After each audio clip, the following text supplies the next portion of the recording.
কিন্তু আল্লাহর নবীকে পেছন থেকে প্রটেক্ট দিত আবু তালেব। সুবহানাল্লাহ পড়ে। একদিন আবু জাহেল, উতবা, সাইবারা সকলেই মুহাম্মদুর রাসূলুল্লাহর কাছে প্রস্তাব নিয়ে আসছে যে আবু তালেব তোমার ভাতিজাকে বলো, সে যদি চায় আরবের কর্তৃত্ব, আরবের নেতা আমরা মুহাম্মদকে বানাবো। সুবহানাল্লাহ।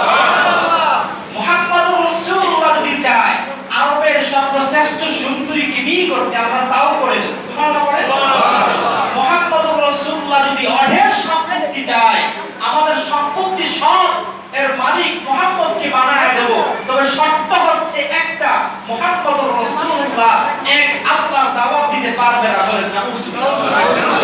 আল্লাহর নবী চাচা আবু তালেবকে প্রকাশ্যে জানায় দিলেন যে চাচা, আরবের কুরাইশরা যদি আকাশের চাঁদকে আমার ডান হাতে দেয়, আকাশের সূর্যকে আমার বাম হাতে দেয়, আমি মুহাম্মদুর রাসূলুল্লাহ ইসলামের দাওয়াত থেকে এক চুল পরিমাণ নড়ব না। সুবহানাল্লাহ। আবু তালেব সকালবেলা কুরাইশ কাফেররা সকলে আবার আসছে। আবু তালেব সোজা বলে দিচ্ছে যে না, কুরাইশরা শোনো, আমার ভাতিজা মুহাম্মদুর রাসূলুল্লাহ যে দাওয়াত দিচ্ছেন একজন পরিমাণ, আমার ভাতিজা সেই দাওয়াত থেকে নড়বেন না। সুবহানাল্লাহ। এই বছরে আবু তালিব উনিও ইন্তেকাল করলেন, খাদিজা তো কোবরাও ইন্তেকাল করলেন, আবু তালিবও কি করলেন? ইন্তেকাল করলেন। এবার কুরাইশরা খুব সুযোগ পাইছে, কারণ চাচাও নাই, খাদিজা তো কোবরাও নাই। আল্লাহর নবীকে শিয়াবে আবি তালিবে 3 বছর বন্দী করে রাখছে। বলেন নাউযুবিল্লাহ। 3 বছর কুরাইশরা আমার নবীর সাথে কথা বলে নাই। 3 বছর আমার নবীর সাথে কুরাইশরা কোনো চুক্তি করে নাই। বাজারে যেতেও আমার নবীকে কথা শুনতে হতো। বলেন নাউযুবিল্লাহ। আল্লাহর নবীর ভালোবাসা, আল্লাহর নবীর আদর যখন দুনিয়াতে কমে গেছে, আমার আল্লাহ তার বন্ধুকে আরশে আজিমে দাওয়াত দিয়ে নিয়ে গেছে। সুবহানাল্লাহ। দুনিয়াতে আমার নবীকে ভালোবাসার মতো, আমার নবীকে আদর করার মতো, আমার নবীকে প্রটেক্ট করার মতো কেউ নাই। আবু তালিবও চলে গেছে, খাদিজা কুবরাও চলে গেছে। আমার আল্লাহ জিবরাইলকে পাঠিয়ে দিলেন, জিবরাইল যাও, চলে যাও আমার বন্ধুকে আমার আরশে আজিমে দাওয়াত করে নিয়ে আসো। সুবহানাল্লাহ। আমার নবী সাল্লাল্লাহু আলাইহি ওয়াসাল্লাম দুনিয়ার জমিন থেকে রাতের বেলায় ঘুমায় আছেন, জিবরাইল আমিন এসে পা মুবারকের মধ্যে চুম্বন দিবেন, বলছেন ইয়া রাসূলুল্লাহ, আজকের রাতে আপনি আরশে আজিমের মেহমান হবেন। সুবহানাল্লাহ। আল্লাহর নবী সাল্লাল্লাহু আলাইহি ওয়াসাল্লাম মেরাজে গেছেন রাতের একটা সময়, অল্প সময়। কয় সময় বলেন? অল্প সময়, খুব অল্প, কম সময়। হযরত উম্মে সালামা আল্লাহর নবীর বিবি, তিনি বলেন আল্লাহর নবী যে মেরাজে গেছেন এটা ছিল 27 বছরের পর। সুবহানাল্লাহ। কত বছরের পর? বলে 27 বছর। আল্লাহর নবী গেলেন মাত্র অল্প সময়। সুবহানাল্লাহ পড়ে। রাতের বেলায় গেছেন, রাতের বেলায় দুনিয়াতে চলে আসছেন। আল্লাহু আকবার। সুবহানাল্লাযী আসরা বিআবদিহি লাইলান মিনাল মাসজিদিল হারাম। এই যে লাইলাত শব্দটা, এটা কি হচ্ছে নাকেরা। আমার আল্লাহ তাআলা রাতের যে অংশে মেরাজ করিয়েছেন, আমার আল্লাহ রাতের ওই সময়কে বন্ধ করে দিয়েছেন, কোনো কিছু চলতে পারে নাই। আল্লাহর নবী দুনিয়ার জমিন থেকে আরশে আজিমে গেছেন 23 বছরের পর। আল্লাহর নবী বলেন, উম্মে সালামা বলেন, আমার ঘর থেকে আল্লাহর নবী মেরাজে গেছেন, আমার ঘরে ওযু করছেন। কি করছেন? ওযু করছেন। আল্লাহর নবী যখন মেরাজ থেকে আসছেন, আমি দেখতে পেলাম আল্লাহর নবীর ওযুর পানিটা এখনো গড়ায়া গড়ায়া যাচ্ছে। সুবহানাল্লাহ। জোরে বলেন সুবহানাল্লাহ। আল্লাহর নবী দুনিয়ার জমিন থেকে কোথায় গেছেন? আরশে আজিম। কোথায়? আরশে আজিম। আল্লাহর নবী আরশে আজিমে সিদরাতুল মুনতাহা, এটা হচ্ছে ফেরেশতাদের শেষ স্তর, এর উপরে কেউ উঠতে পারে না।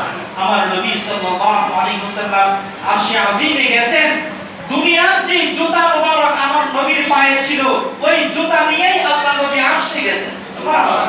আর বলে বলেন না সুবহানাল্লাহ। তাহলে আল্লাহর নবী যখন আরশে গেছেন, তো দুনিয়ার সব মাখলুক আল্লাহর নবীর পায়ের তলায়। ঠিক কিনা বলেন? আর জোরে বলেন ঠিক কিনা? আল্লাহর হাবিবকে মেরাজে নিয়ে প্রমাণ করে দিয়েছেন, হাবিব আমার, দোস্ত আমার, আপনার মর্যাদাকে আমি কোথায় নিয়েছি দেখেন। কোন নবী, কোন রাসূল, স্বয়ং জিবরিল আমিনও আমার এই সিদরাতুল মুনতাহা পার হওয়ার সুযোগ নাই। আপনি মুহাম্মদুর রাসূলুল্লাহ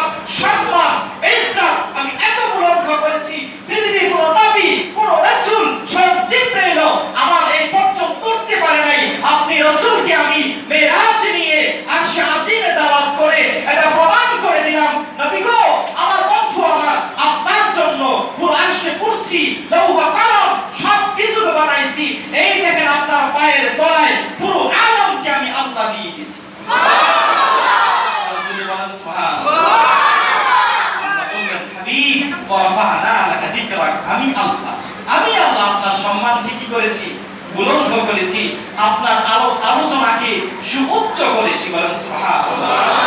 বলতেছিলাম আল্লাহ নবী যে জায়গায় জন্মগ্রহণ করছেন বাইতুল্লাহ, ঠিক কি না?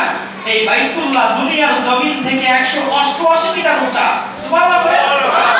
কত মিটার উঁচা? 188 মিটার। আল্লাহ নবী যে ভূমিতে জন্মগ্রহণ করেছেন, আমার আল্লাহ ওই ভূমির সম্মানও বাড়ায় দিয়েছেন। সুবহানাল্লাহ। আর জোরে বলেন সুবহানাল্লাহ। তাহলে এই যে পবিত্র মিলাদুন নবী সাল্লাল্লাহু আলাইহি ওয়াসাল্লাম আমাদের মাঝে আগমন করেছে, আপনারা খুশি না বেজার? এই যে সকাল থেকে শুরু করে এখন পর্যন্ত যা হলো সব কার আলোচনা? নবীর আলোচনা। কার আলোচনা? আমার নবীজির আলোচনা কে করেছেন? আল্লাহ নিজে করেছেন। আল্লাহ নবীজির আলোচনা করতে বলেছেন, এর জন্যই তো আমরা মিলাদুন নবী পালন করি আলোচনার মাধ্যমে, ঠিক কি না বলেন? এই যে মাগরিবের পর থেকে কোরআন তেলাওয়াত হয়েছে, নাত শরীফ হয়েছে, আমি আলোচনা করছি কোরআন সুন্নাহ থেকে, এখানে বেদাত পেলেন না। আমার প্রশ্ন হলো, আপনারা মিলাদুন নবী আসলে হুজুর অন্য কোন বিষয়ে ফতোয়া নাই, 3 দিনের বাৎসরিক মাহফিল পুরাই বেদাত। আল্লাহর নবীর সময় কথা মনোযোগ দিয়ে শুনেন, নবীর সাহাবী کرام 3 দিনের মাহফিল করছেন, কথা বলতো করছেন না? কোনো প্রমাণ, কোনো হাদিস কিতাব আমাকে কেউ দেখাতে পারবে?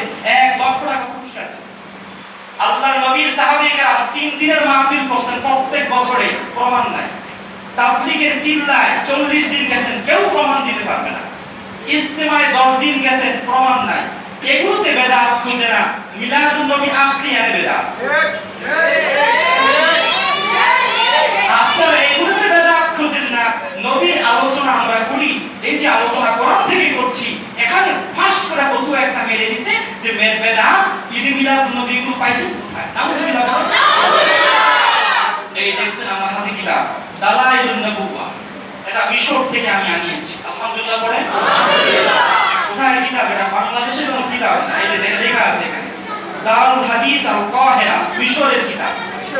মিলাদুন নবীর আলোচনা স্বয়ং নবী রাসূলুল্লাহ নিজেই করেছেন। সুবহানাল্লাহ। আচ্ছা, আপনার নবীর আলোচনা যদি নবীজি না করতেন, তাহলে নবীজি কি করে জন্মগ্রহণ করেছে তা কি আমরা জানতাম? না। জানতাম না। এই যে রবিউল আউয়াল মাস, নবীজির আগমনের মাস, আমরা যদি আলোচনা না করি, তাহলে আমাদের ভবিষ্যৎ জেনারেশন নবীকে চিনতে পারবে না, ঠিক কি না বলে? আমাদের ভবিষ্যতের সন্তানেরা নবীকে ভুলে যাবে।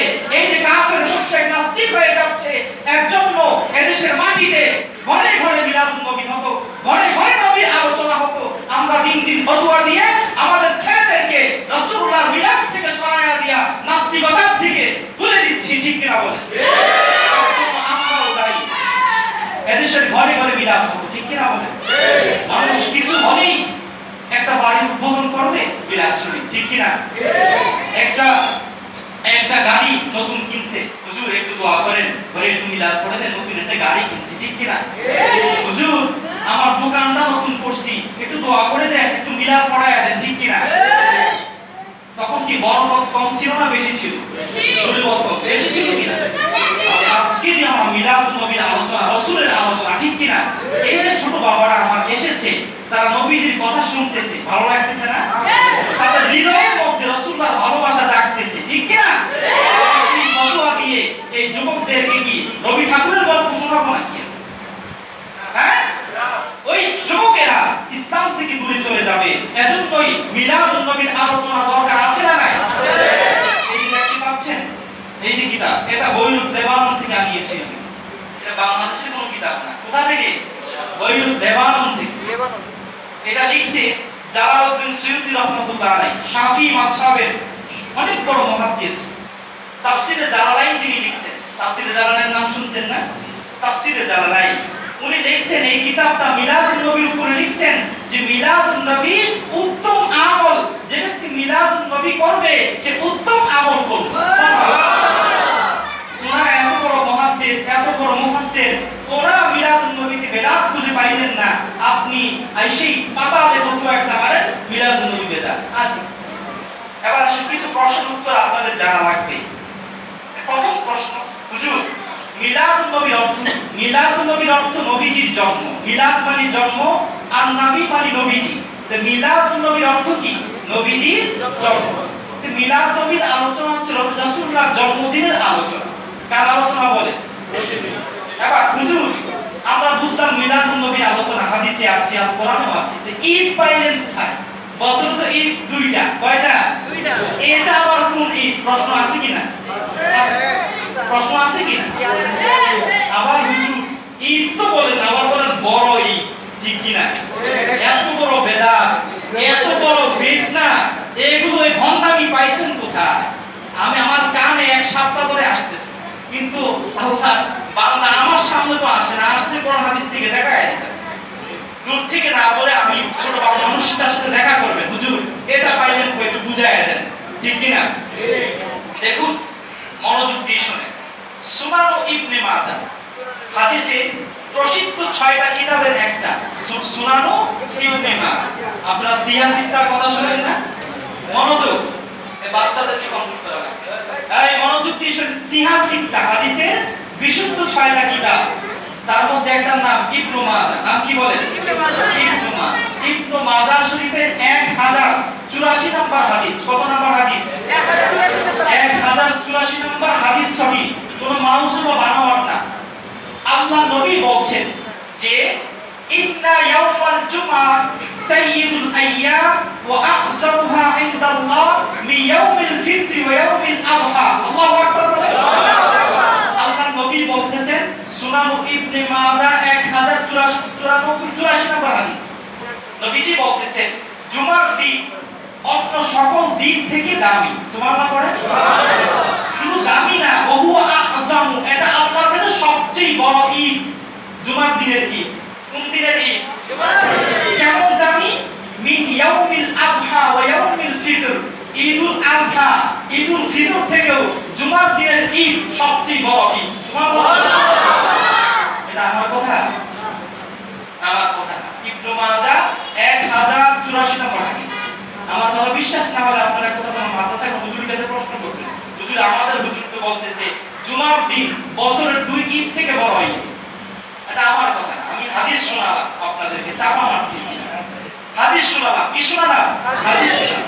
তবে রাসূলুল্লাহ বলেন জুমার দিনের ঈদ বছরের 2 ঈদ থেকে বড় ঈদ। আল্লাহু আকবার বলেন। এবার প্রশ্ন, হুজুর কেন? হুজুর কেন জুমার দিনের ঈদ এত বড় ঈদ কেন? আল্লাহ নবী 1094 নম্বর হাদিসে তার জবাব দিয়েছেন। সুবহানাল্লাহ পড়েন। আল্লাহ নবী শান করলেন সাহাবীরা শুনুন, জুমার দিন আল্লাহর কাছে সবচেয়ে সম্মানিত একটি দিন। এর কারণ হলো 5টি কারণ। কয়টি কারণ? খালাকাল্লাহু ফি আদম, আদম নবীর জন্ম হয়েছে জুমার দিন। সুবহানাল্লাহ পড়েন। আদম নবীর জন্ম হওয়ার কারণে আমার আল্লাহ তাআলা জুমার দিনকে ঈদুল আযহা ঈদুল ফিতর থেকেও বেশি সম্মানিত করেছেন। এবার বলেন, আদম নবীর জন্মদিন যদি ঈদের দিন হয়, তেমন কোনো ঈদ না, বড় ঈদ। কি? বড় ঈদ। আদম নবীর জন্মের দিন বড় ঈদ। আমি হাদিস থেকে শোনালাম, আদম নবীর যেদিন জন্ম হয়েছে ওই দিন ছিল শুক্রবার। কি বার? শুক্রবার। এজন্য আমার আল্লাহ আদম নবীর জন্মদিন হওয়ার কারণে শুক্রবারকে আমার আল্লাহ পুরো উম্মতে মুসলিমার জন্য ঈদের দিন বানায় দিয়েছে। সুবহানাল্লাহ। ওয়া আহবাবাল্লাহু ফীহি আদম ইলাল আরদি, আদম নবী যেদিন দুনিয়াতে আগমন করছেন, আমাদের মাঝে দুনিয়াতে যেদিন আসছেন, ওই দিনটাও ছিল শুক্রবার। সুবহানাল্লাহ। আর জোরে বলেন সুবহানাল্লাহ। তাহলে আদম নবীর জন্মদিন শুক্রবার হওয়ার কারণে যদি শুক্রবারের ঈদ অন্য 2 ঈদ থেকে দামি হয়, আদমের যিনি নবী, সমস্ত নবীদের যিনি নবী, সেই নবী যেদিন দুনিয়াতে আসছে ওই দিন যদি ঈদ মিলাদুন নবী করি, তখন আপনি ফতোয়া দেন কেন? বছরে পাতালে না ফতোয়া মানেন বছরে 2 ঈদ। কে বলেছে 2 ঈদ? বছরে আরো ঈদ আছে, আপনার চোখ কান আপনি দেখেন না, এর মানে পাতালে ফতোয়া মারবেন, এটা অন্যায়, এটা অপরাধ, এটা জুলুম। ঠিক কিনা বলেন? আপনি হাদিস পান না, আপনার কত বড় জঘন্য ফতোয়া যে এগুলো করলে কাফের হয়ে যায়। আমি শুনেছি আপনার এলাকা থেকে ফতোয়া আসছে, হুজুর এই মিলাদুন নবী করলে তো কাফের হয়ে যায়। তাহলে যারা ওই সুন্নি কাফের, তাহলে উম্মাহ বাইনা কি কাফের? শশিয়া নাসারুদ্দিন রহমাতুল্লাহ ঈমান নাই বললে কি ঈমান থাকবে আপনাদের? আমাদের যারা ইসলাম শিখাইছেন, ওনারা মিলাদুন নবী করছেন, ঠিক কি না? তারা কি এমনি দলিল ছাড়া করছেন না দলিল আছে? দলিল আছে। এবার আসেন আল্লাহর নবী যে মিলাদ নিজে পড়ছেন, একটু আমি মিলাদ শরীফ পড়ায় যাচ্ছি, হাদিস থেকে পড়ায় যাচ্ছি। দালায়েল নবুয়া একটি অধ্যায় ইমাম বাইহাকি কায়েম করেছেন, বাবু যিকরি মাউলিদুল মুস্তাফা, নবীর মিলাদের আলোচনা অধ্যায়। সুবহানাল্লাহ। হাদিসের কিতাবে একটা অধ্যায় আছে নবীজির আলোচনা, মিলাদ যেদিন হইছে ওই দিনের আলোচনা। আল্লাহর নবী নিজের মিলাদ নিজেই পড়তেছেন, শুনেন।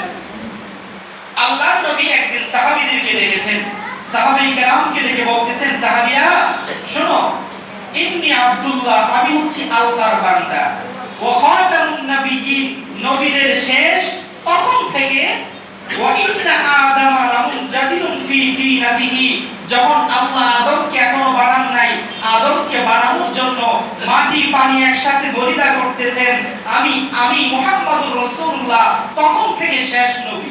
সুবহানাল্লাহ। আর জোরে বলেন সুবহানাল্লাহ। আল্লাহর নবী কখন থেকে নবী? আদম সৃষ্টির আগে। রাসূলুল্লাহ হাদিস, আমার কথা না, এটা হাদিস, সহিহ হাদিস। এখানে জয়ীফ হাদিস বলে উড়াইয়ে দিবেন। এই হাদিসটা খুব কম, প্রায় 50টা কিতাবে আসছে, এখানে দেয়া আছে। আল্লাহু আকবার বলেন। এবার বলতেছেন, ওয়াসা উখবিরুকুম আন যালিকা, সাহাবীরা শোনো, আমার জন্মদিনের আলোচনা, আমার মিলাদ আমি তোমাদেরকে শোনাচ্ছি, সাহাবীরা তোমরা শোনো। সুবহানাল্লাহ বলেন। তাহলে সাহাবায়ে কেরাম সামনে ছিলেন কিনা? তাহলে এটা মিলাদের মাহফিল ছিল কিনা? আপনি মিলাদের মাহফিলগুলো বেদাত বুঝেন কেন? আল্লাহর নবী তো নিজেই মিলাদের মাহফিল করছেন। সুবহানাল্লাহ বলবেন। এবার আল্লাহর নবী বলতেছেন, দাওয়াতু আবি ইব্রাহিম, সাহাবীরা আমি হচ্ছি ইব্রাহিম নবীর দোয়া। সুবহানাল্লাহ। আমি কার দোয়া? ইব্রাহিম নবীকে আল্লাহ অনেক পরীক্ষা করছেন। এক জুমায় আমি আপনাদেরকে আলোচনা শুনাইছি এটা। ইব্রাহিম নবীকে আল্লাহ কি করেছেন? অনেক পরীক্ষা করেছেন। ইব্রাহিম নবীকে আল্লাহ আগুনে ফেলছেন, ঠিক কি না? আগুন থেকে আল্লাহ ইব্রাহিম নবীকে বাঁচাইছেন, কারণ ইব্রাহিম নবীর কপালে ওই যে রাসূলুল্লাহর নূর মুবারক ছিল, আল্লাহ রাসূলুল্লাহর নূর মুবারকের বদৌলতে ইব্রাহিম নবীকে আগুন থেকে বাঁচাইছেন। সুবহানাল্লাহ। আর জোরে বলেন না সুবহানাল্লাহ। ইব্রাহিম নবীকে আল্লাহ তাআলা নমরুদের সামনে পরীক্ষা করছে, ঠিক কি না? 94তম বছর ইব্রাহিম নবীর সন্তান নাই, আল্লাহর কাছে দোয়া করছে, আল্লাহ আমার একটা সন্তান নাই, একটা সন্তান দাও। সুবহানাল্লাহ। আল্লাহ ইব্রাহিম নবীকে 94তম বছরে সন্তান দিলেন, নাম দিলেন ইসমাঈল। আল্লাহু আকবার বলেন। এবার ইসমাঈল যখন একটু বড় হয়েছে, আল্লাহ বলছেন, ইব্রাহিম তোমার সন্তান ইসমাঈলকে কি করো? কুরবানি করো। ইব্রাহিম নবী কুরবানি করছেন। আল্লাহু আকবার বলেন। জিবরিল আমিনের মাধ্যমে আল্লাহ জান্নাত থেকে একটা দুম্বা ইব্রাহিম নবীর নিচে দিয়া ইসমাঈলকে সরায় দিয়েছেন, কারণ ইসমাঈলের মাথা মুবারকের মধ্যে আমার নবীজির নূর মুবারক ছিল। ইসমাঈলের মাধ্যমে দুনিয়াতে আল্লাহ নবী দুনিয়াতে আসবেন। ইসমাঈল যদি জবাই হয়ে যায়, রাসূল তো আসবেন না। ইব্রাহিম নবীর পরীক্ষা আল্লাহ কবুল করলেন, ইসমাঈলকেও বাঁচায়া দিলেন। দুম্বা জবাই হয়ে গেল, ইব্রাহিম নবী চোখ খুলে দেখলেন, হায় হায়, আল্লাহ বলছেন ইসমাঈলকে জবাই করতে, এটা দুম্বা জবাই হয়ে গেল। আল্লাহ তাআলা আরশে আজিম থেকে ডাকছেন, ওয়ানাদাইনাহু আইয়া ইব্রাহিম ক্বাদ সাদ্দাকতার রুয়া ইন্না কাযালিকা নাজিজিল মুহসিনিন। সুবহানাল্লাহ। আমার আল্লাহ ইব্রাহিম নবীকে ডেকে বলেন, ইব্রাহিম তোমার স্বপ্ন সত্য হয়ে গেছে, তবে এত বড় পরীক্ষা আমি আল্লাহ কেন করলাম? শোনো, আমি আল্লাহ এই পরীক্ষার মাধ্যমে আমার নেককার বান্দাদেরকে পুরস্কৃত করে থাকি। বলেন সুবহানাল্লাহ। আল্লাহ ইব্রাহিম নবী বলেন, ইব্রাহিম তোমার তো পরীক্ষা করছে, তোমার না পুরস্কার দেন। সুবহানাল্লাহ বলেন না সুবহানাল্লাহ। পুরস্কারটা কি দিবেন সামনে আসতেছে। আল্লাহর নবী ইব্রাহিম ওনার সন্তানকে নিয়ে বাইতুল্লাহ চতুর্পাশে বসবাস করছেন। বাইতুল্লাহ নির্মাণ করার পরে আল্লাহর কাছে দোয়া করছেন, আল্লাহ আমাকে যে সহিফা দিছো 10টা, ওই সহিফার মধ্যে একজন নবীর নাম শুনেছি, তার নাম মুহাম্মদ রাসূলুল্লাহ। আল্লাহ আমি দোয়া করতেছি তোমার কাছে, আল্লাহ আমার ছেলে ইসমাঈলের বংশে তোমার নবী মুহাম্মদ রাসূলুল্লাহকে দুনিয়াতে পাঠাইও। আর জোরে বলেন সুবহানাল্লাহ। আল্লাহ আমাকে যত পরীক্ষা করছো, আল্লাহ এই পরীক্ষাগুলোর বিনিময়ে একটা জিনিস তোমার কাছে চাই, আমার বংশটা ধন্য হয়ে যাবে, আমি ইব্রাহিম ধন্য হয়ে যাব,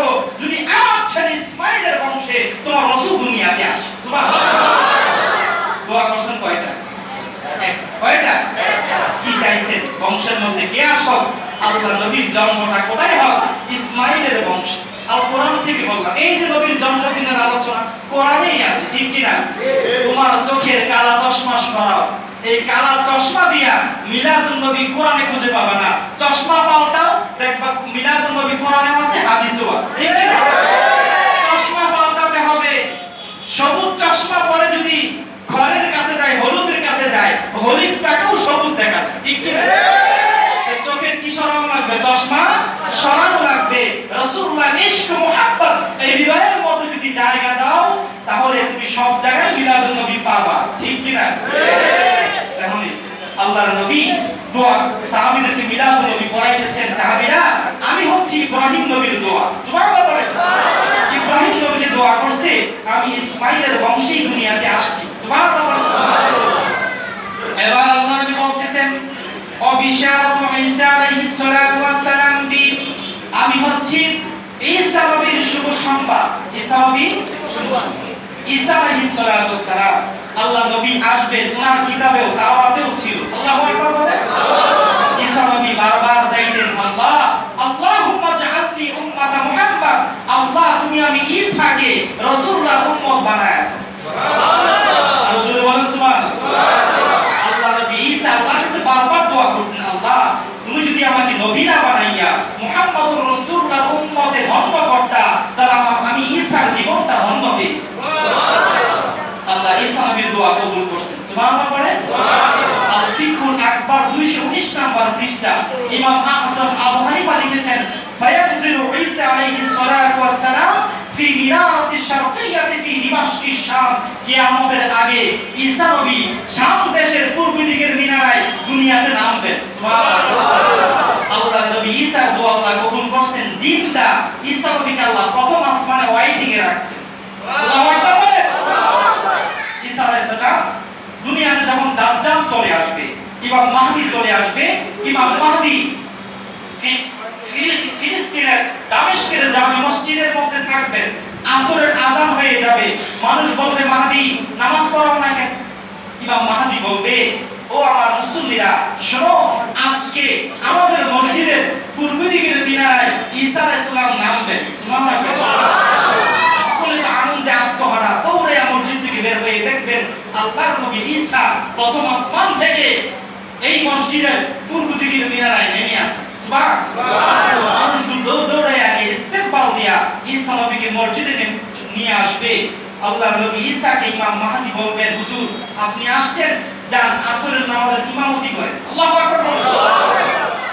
ইমাম মাহদী আল্লাহর নবী ঈসাকে বলার পরে হযরত ঈসা আলাইহিস সালাতু ওয়াস সালাম ইমাম মাহদী বলবেন, না তুমি যাও সামনে নামাজ পড়াও, তোমার পেছনে আমি ঈসা ইক্তেদা করব। লিইউযহিরা মুতাবিআতি নবিয়িনা সাল্লাল্লাহু আলাইহি ওয়াসাল্লাম, তোমার পেছনে আমি নামাজ পড়ব, আমি তোমার পেছনে ইক্তেদা করব। পৃথিবীর মানুষকে এটা প্রমাণ করে দেব, আমি আজকে ঈসা নবী হিসেবে দুনিয়াতে আসি নাই, আমি আজকে মুহাম্মদুর রাসূলুল্লাহ উম্মত হয়ে দুনিয়াতে আসছি। ঈসা নবী দোয়া করে আল্লাহর কাছে আমাদের নবী উম্মত হইছে, আর আমরা বিনা দরখাস্তে রাসূলুল্লাহর উম্মত, এর থেকে বড় সৌভাগ্য আমাদের জীবনে আর কিছু হতে পারে না। ঈসা নবী দোয়া করে নবীর উম্মত হইছে, সুবহানাল্লাহ। আর আমরা আমার রিশকার ড্রাইভার, এর মূল্য কত বেশি, সুবহানাল্লাহ। একজন চায়ের দোকানদার রাসূলুল্লাহ উম্মত, তাকে কটূক্তি করার সাহস তোমার নাই, কারণ সে অন্য নবীদের আগে উম্মতে মুহাম্মাদী হিসাবে জান্নাতে প্রবেশ করবে, সুবহানাল্লাহ। একজন নবীর উম্মতের কথা, নবীদের আগে আমার রাসূলুল্লাহ উম্মতরা জান্নাতে চলে যাবে, সুবহানাল্লাহ। এক বৈশিষ্ট্য রাসূলুল্লাহর উম্মত, রাসূলুল্লাহ নবীকে চিন্তা না, পাতাল একটা দোকান, নবীকে বুঝতে না, নবীকে চিনতে হবে, নবীকে জানতে হবে। এই যে আলোচনা করলাম, এটা বেদাত হইছে? এই যে আমি আলোচনা করতেছি হাদিসের কিতাব থেকে, এটা বেদাত পাই লাগতে হয়, এটা বেদাত না, উত্তম আমল, ঠিক কি না? এবার আল্লাহ নবী বলতেছেন, সাহাবীরা শোনো, ওয়ারুইয়া উম্মি আল্লাতী রাআত, আমি হচ্ছে আমার মায়ের স্বপ্ন, সুবহানাল্লাহ। আমি যখন আমার মায়ের পেটে আসছি না, বেটি আসার পরেই আল্লাহর নবী হযরত আদমের বিবি হাওয়া আমার মাকে এসে সান্ত্বনা দেয়। সুবহানাল্লাহ। স্বপ্নে হযরত নমরুদ হযরত আসিয়া উনি চলে আসেন। আল্লাহু আকবার বলে। হযরত হাজেরা উনি একদিন রাতে নবীর মায়ের কাছে চলে আসেন। এসে মা আমেনাকে সান্ত্বনা দেন, আমেনা তোমার ঘরে যিনি আসবে তিনি জানতেন কোনো সন্তান নয়, যার জন্য আরশে কুরসি লৌহ কলম সবকিছু বানাইছেন। আমেনা তোমার ঘরে তো মুহাম্মদুর রাসূল। আল্লাহ নবী বলেন وكذلك أمهات النبيين يعينا وإن أم رسول الله صلى الله عليه وسلم رأت حين وضعته نورا أضاء له قصور الشام। আমি যখন দুনিয়াতে আগমন করছি আমার মা আমাকে শোনাইছেন, মুহাম্মদ সাল্লাল্লাহু আলাইহি ওয়াসাল্লাম তুমি যখন দুনিয়াতে আসছো তখন আমার গর্ভ থেকে একটা নূর বের হইছে। সুবহানাল্লাহ। আদাআত লাহু কুসুর শাম, যে নূরের আলোতে শাম দেশের প্রাসাদগুলো উজ্জ্বল হয়ে গেছে। সুবহানাল্লাহ। তাহলে এই হলো রাসূলুল্লাহ নিজের মিলাদ নিজে সাহাবীদেরকে শোনাইছে, আমিও আপনাদেরকে শোনালাম। আলহামদুলিল্লাহ পড়ে আলহামদুলিল্লাহ। তাহলে মা আমেনা বলতেছেন আমার গর্ভ থেকে নূর বের হইছে। কি বের হইছে? এজন্যই তো আমরা নবীকে নূর নবী বলি। সুবহানাল্লাহ পড়ে। দলিল আছে না নাই? আছে। আল কোরআনুল কারীমে আল্লাহ এক জায়গায় নবীকে মাটির নবী বলেন নাই, আবার আল্লাহ যত জায়গায় নবীকে বলেছেন সব জায়গায় নূর নবী। সুবহানাল্লাহ পড়ে। আমার আল্লাহ সূরা মায়েদার 15 নম্বর আয়াতে বলেন ক্বাদ জাআকুম মিনাল্লাহি নূর, ও আমার বান্দারা আমি আল্লাহর পক্ষ থেকে তোমাদের জন্য আসছে একটা নূর। সুবহানাল্লাহ। এই নূরের ব্যাখ্যায় পৃথিবীর জগৎ বিখ্যাত মুফাসসির আব্দুল ইবনে আব্বাস তার তাফসীর ইবনে আব্বাস লিখেছেন এই নূর হলো মুহাম্মদুর রাসূলুল্লাহ। সুবহানাল্লাহ। তাহলে আমার নবী কি নবী? নূর নবী। কি নবী বলেন? নূর নবী। যদি বলতে হবে কি নবী? নূর নবী। আমার নবী নূর ছিলেন। আমার নবী যখন হাসতেন সাহাবায়ে বলছেন ইদা তাকাল্লামা রুয়াকান নূর ইয়াখরুজু মিন বাইনিত তানায়া। আল্লাহর নবী যখন হাসতেন আল্লাহর নবীর দুই দাঁতের ফাঁক থেকে নূর বের হয়ে যেত। সুবহানাল্লাহ। আরে বেটা যার ভিতরে নূর আছে তার থেকেই তো নূর বের হয়, ঠিক কি না? আল্লাহর নবী সহিহ বুখারীর হাদিস বিদায় হজের ময়দানে এভাবে হাত তুলে দোয়া করছেন। সাহাবায়ে کرام বলেন আল্লাহর নবী এমন ভাবে হাত তুলছেন হাত্তা রাআইতু বায়াদা ইউতাইহি, আমরা দেখতে পেলাম রাসূলুল্লাহর বগল থেকে নূর বের হয়ে গেছে। সুবহানাল্লাহ। আল্লাহর নবীর সাহাবীরা আল্লাহর নবী যখন থুতু ফেলতেন সাহাবীরা চতুর্পাশে থাকতেন, এই থুতুকে জমিনে পড়তে দিতেন না। কার আগে কে রাসূলুল্লাহ থুতু নিয়ে চেহারায় মাখবে কারা কারা লাগে? সুবহানাল্লাহ। আল্লাহর নবী যখন ওযু করতেন ওযুর পানিটা নেওয়ার জন্য সাহাবায়ে کرام কারাকারি করতেন। সুবহানাল্লাহ। সুনান তিরমিজির হাদিস আল্লাহর নবী একদিন প্রস্রাব করে এক কৌটার মধ্যে রেখে ফজরের নামাজে চলে গেছে। সুনান তিরমিজিতে আছে। রাসূলুল্লাহর একজন দাসী ছিলেন উম্মে আইমান, নাম কি বলেন? উম্মে আইমানের ফজরের বেলায় খুব তৃষ্ণা লাগছে, সে পানি খুঁজতেছে, পানি পায় না। দেখতে পেল রাসূলুল্লাহর খাট মোবারকের নিচে জান্নাতি সুঘ্রাণ আসতেছে। সুবহানাল্লাহ। উম্মে আইমান গিয়ে জান্নাতি পানি ঢক ঢক করে খেয়ে ফেলছে। সুবহানাল্লাহ। আল্লাহর নবী ফজরের জামাত পড়া এসে উম্মে আইমান কি বলেন, উম্মে আইমান আমি তো এখানে পানি রাখছিলাম, পানি কই? কই ইয়া রাসূলুল্লাহ আমার এত তৃষ্ণা পেয়েছে আমি তো পানি খেয়ে ফেলছি। আল্লাহর নবী বলছেন উম্মে আইমান এটা তো আমার প্রস্রাব মোবারক ছিল, তুমি কেন খেলা? উম্মে আইমান বলে ইয়া রাসূলুল্লাহ আল্লাহর কসম করে বলছি আমি যখন তৃষ্ণার্ত হয়ে গেলাম আমি দেখতে পেলাম খাট মোবারকের নিচ থেকে জান্নাতি সুঘ্রাণ আসতেছে, আমি দিয়ে খেয়ে ফেলছি। উম্মে আইমানকে বললেন ইয়া রাসূলুল্লাহ এত চমৎকার শরবত আমি উম্মে আইমান কোনদিন পান করি না। আমার রাসূলকে চিনো, নবীজিকে জানতে হবে, রাসূলুল্লাহর প্রস্রাব মোবারকের বরকত কত ছিল। সুবহানাল্লাহ। সকল মুফাসসির কেরাম একমত আল্লাহর নবীর দেহ মোবারক থেকে যা কিছু বের হতো সবকিছুই পবিত্র ছিল। সুবহানাল্লাহ। উম্মে সালামা বলেন আল্লাহর নবী যখন ঘামতেন আল্লাহর নবীর ঘাম মোবারকগুলো আমরা একটা কৌটার মধ্যে জমায়ে রাখতাম, আমাদের এলাকায় যখন বিয়ে হতো আমরা সকলে এই ঘামগুলো মেখে নিতাম। সুবহানাল্লাহ। আল্লাহু আকবার বলবেন। আল্লাহ পাক তার হাবিবকে এত মর্যাদা দিয়েছেন, আমরা সেই নবীজির মর্যাদা আলোচনা করব। এটা যদি কেউ ফতোয়া দেয় তাদের ফতোয়া আমরা মানতে রাজি না। আমরা কোরআন সুন্নাহ থেকে পেয়েছি রাসূলুল্লাহর আলোচনা উত্তম আমল, ঠিক কি না বলেন? আল্লাহ নবীর জন্মদিনের আলোচনা রাসূল যদি জন্মগ্রহণই না করতেন, আদম নবীর জন্ম হইতো না, কিছুই হইতো না। সেই নবীর আলোচনা তো আমরা করবই, ঠিক কি না? সেই নবীর আলোচনা করে কোরআন কারীম ধন্য হয়েছে, আমরাও ধন্য হব, ঠিক কি না বলেন? সহিহ বুখারী ৫,০০০